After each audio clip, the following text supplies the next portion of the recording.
Welcome to Mystara for a look at one of the more interesting characters in the known world, Master Terari, also known as the former Emperor Tillion IV. He's gone from the height of power to being discarded by his own people, until he finally decided he wasn't going to be held down by those people's opinions and restarted his life, with the help of magic. Now he's taken on a new persona with the help of spells, and started making a name for himself in not just Alphatia, but abroad. He's been Turari so long that people don't question his past, and he wouldn't answer them truthfully if he could. I'm Mr. Welch, and today we're looking at the healing powers of just not giving a damn. Born 120 years ago in Alphatia, and cross-referencing Poor Wizard's Almanac for the updated information, you will see that 10 years later he's still 120 years old. And checking later printings, he doesn't age in those either. Anne was right, most of the Poor Wizard's Almanacs is just pure cut and paste. If I can't find a new continuity error, it's not a Mystara review. Okay, starting over. Born 120 years ago in Alphatia, Tillion IV was the protege of the previous Alphatian empress, Turari III. Then she noped off to begin her quest for immortality, and he found himself on the throne. He was initially a great emperor. He was attentive to his people, wise in his judgments, and frugal in the purse strings.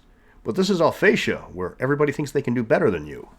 Tillion started getting a lot of flack from the various kings and queens of the vassal nations. They demanded special treatment and new projects that would benefit them but financially hurt the rest of Alphatia, and wanted the emperor to punish their enemies. This started to wear on Tillion, and his good nature faded.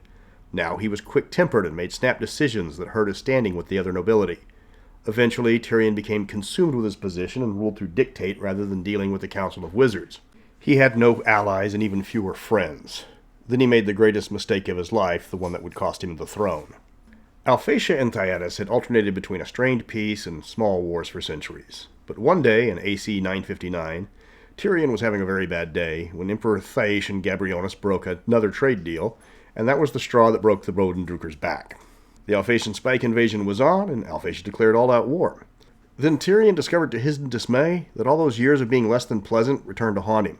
Almost all of Alphatia's wizards refused to help. The spike invasion did make it to Thyatis City, but then it collapsed. Thinkal's impromptu army routed the Alphatians in the capital, and then the rest of Thyatis' armies pushed the Alphatians back on every front. Alphatia was defeated, and Tillion had nothing to show for it except spent lives and ill will.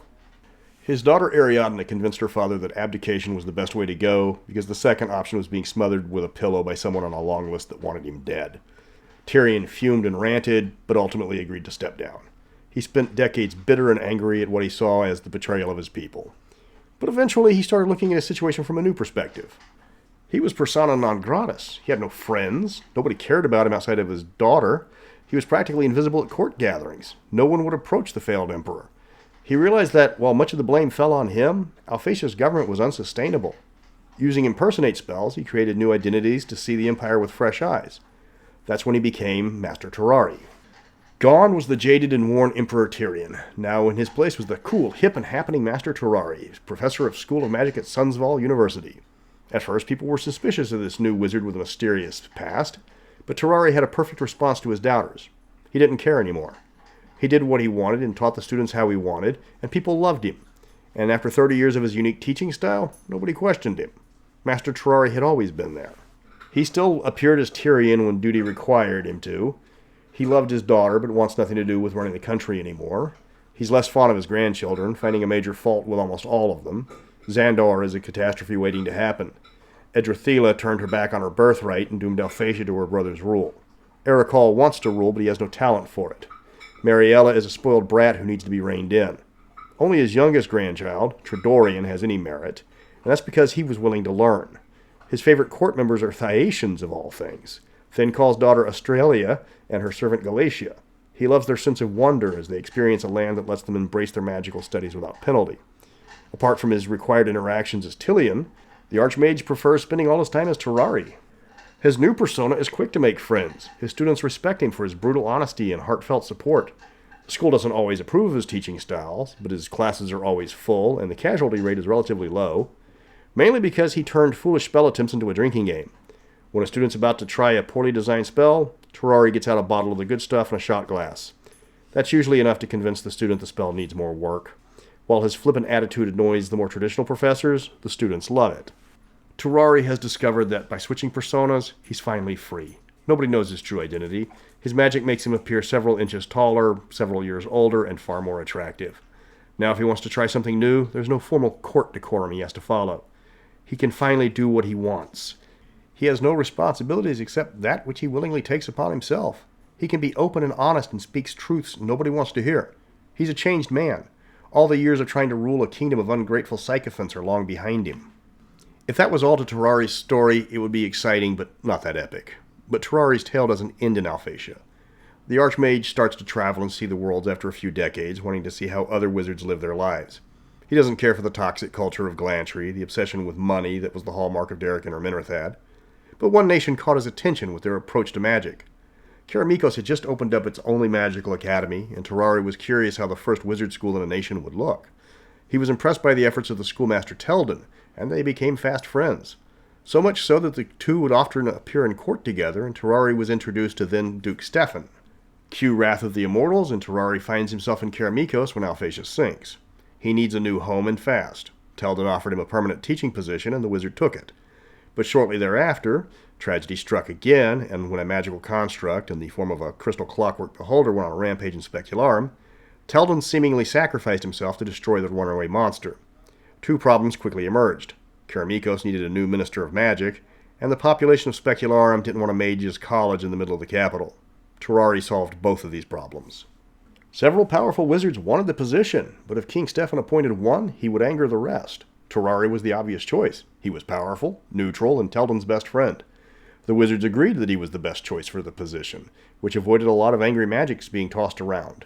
Turari also needed a new location for the rebuilt magical college, and he decided to rebuild the school in the ruins of Krakatos, safely away from large settlements. It gave the caravans a new stop, extended the reach of the now King Stefan's power, and let students practice higher-level spells safely.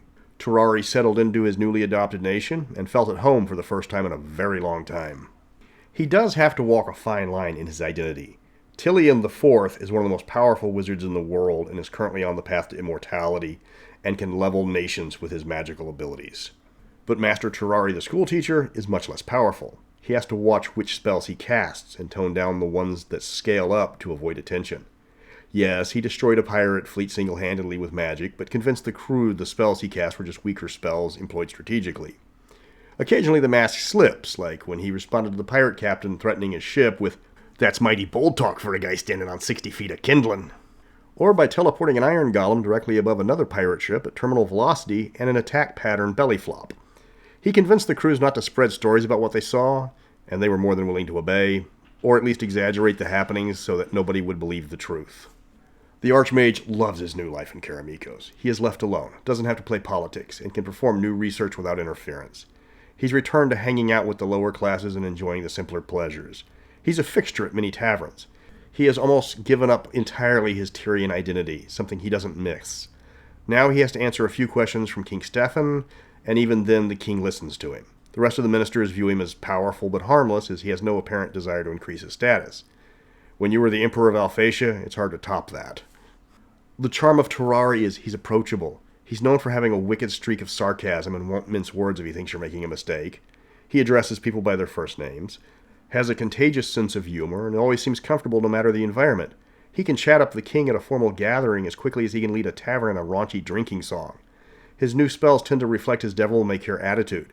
He hasn't had much use for spells like Power Word Viscera, Teleport Without Limbs, or Turn Idiot into Example, but after one casting, he doesn't need to remind people he's not to be messed with.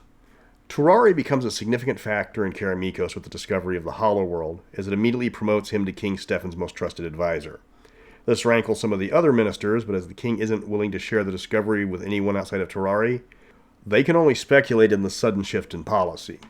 Of course, Turari has special reasons to want to explore the Hollow World, mainly because that's where his daughter is, and probably either Tridorian or Australia and Galatia. It's never really clear what happened to those three. They were never mentioned again after Dawn of the Emperor that I could find. While Tyrion has an ulterior motive for the Hollow World expedition, he's still loyal to Stefan and has adopted Karamikos. He enjoys the more straightforward role of a backwards college professor and the lack of backstabbing that plagues Alphatia.